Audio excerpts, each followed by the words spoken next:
Welcome back. Now, Traxtion has kick-started private sector investment in South Africa's rail network with a 3.4 billion rand investment.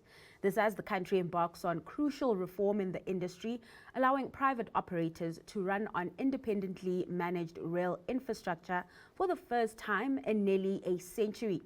Traxtion CEO James Holley says this will be a catalytic project that marks the start of a reformed and competitive rail freight environment for South Africa. He joins us with more insight. James, thanks so much for your time today. So 3.4 billion rand on the table with potential to even further that investment. Walk me through the significance of the move. Thank you, and thanks for having me. I think the significance of this is a few-fold. To me, the most important element of the project is that it really translates rail reform, which is a policy direction that the government has embarked on with the approval of the National Rail Policy in March 2022. And it brings that policy into a tangible reality for the South African economy. Transnet's a monopoly that has existed for more than 100 years. The government has signaled that they want to introduce a competitive rail environment to the country, much like we have at our airports, where, at one stage, SAA had a monopoly over domestic passenger transport. And today we have tens of operators utilizing government infrastructure, which is the airports. In future, I think South Africa's rail environment is going to be the same, where people will look back at a time when you can only use one operator as something that seems foreign. What this does, and what this investment actually signals, is that we have the confidence, based on the reform that they've implemented, to make this investment. And it's the first investment that's been proposed, and it's certainly the biggest freight rail investment in the history of the country. So from that perspective, I think it's really, really meaningful. The other really important element of this project is what it means for the rail industry itself. 3.4 billion is a significant investment. We're placing about 79% of those orders with South African companies. If you look through that, the local content is about 60%. What it means for the rail industry is also an extremely meaningful project. Then if we look at employment, we're looking to employ about 662 people. But the really exciting thing about rail reform and railways is that we're a network industry that the upstream economy stands on. And the competitiveness of economy really rests on how competitive your network industries are.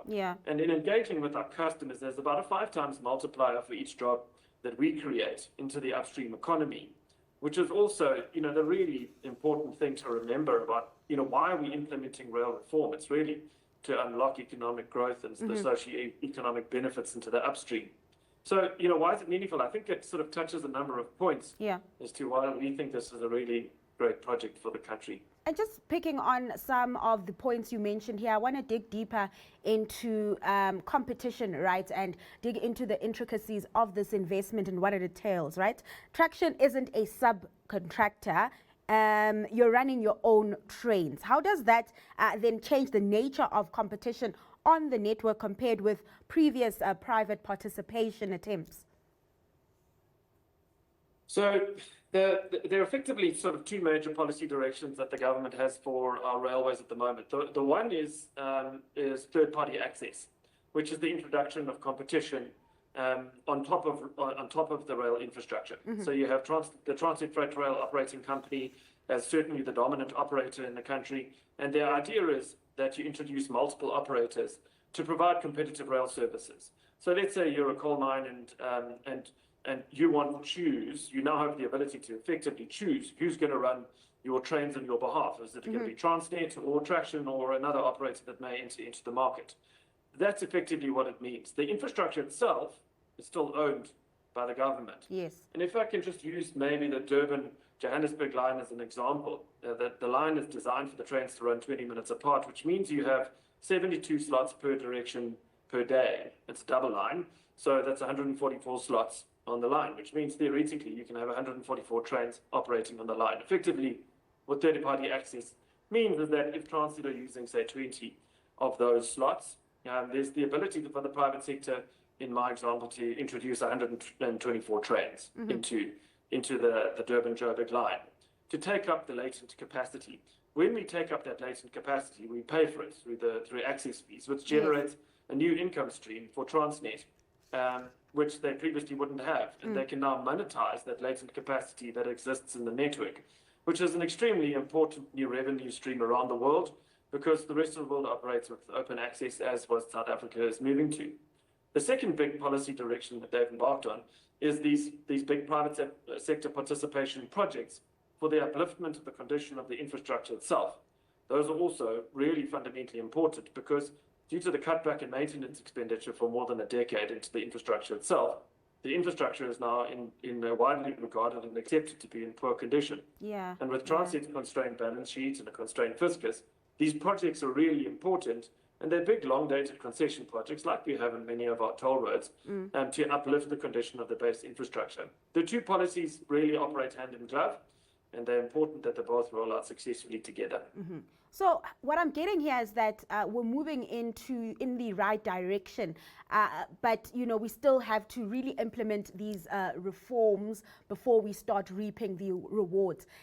Just walk me through what you think of the reforms in totality, and whether they are encouraging even further private sector participation, private sector investment.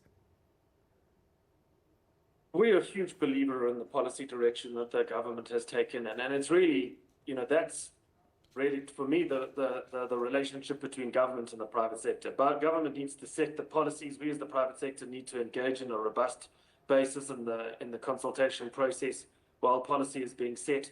And once it's being set, if we believe in it, we need to invest. And that's really where we've got to the position of confidence in the policy direction that the government has set for our railways to make the first big major investment.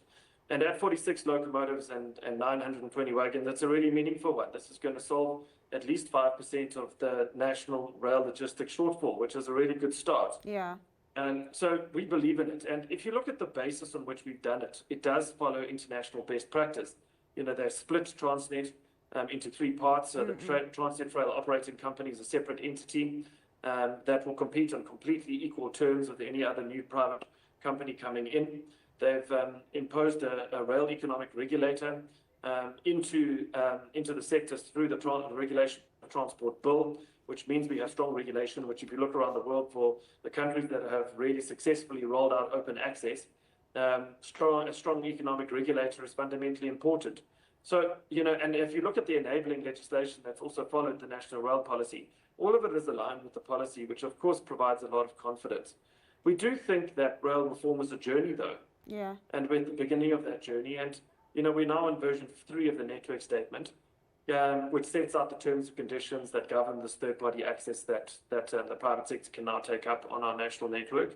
And we do think there's some improvements that are still necessary to that. And we've been very clear and transparent on what we think those improvements need to be. But we are pretty confident that with the rail economic regulator in place, with the regulator now having a very good look at those terms and conditions of access that are embedded within that network statement, that the next version is going to address many of the concerns that we and other sectors of industry have. All right, let's leave it there, James. Thanks so much for your time and sharing your insights with us today. That was James Holley, CEO of Traxtion.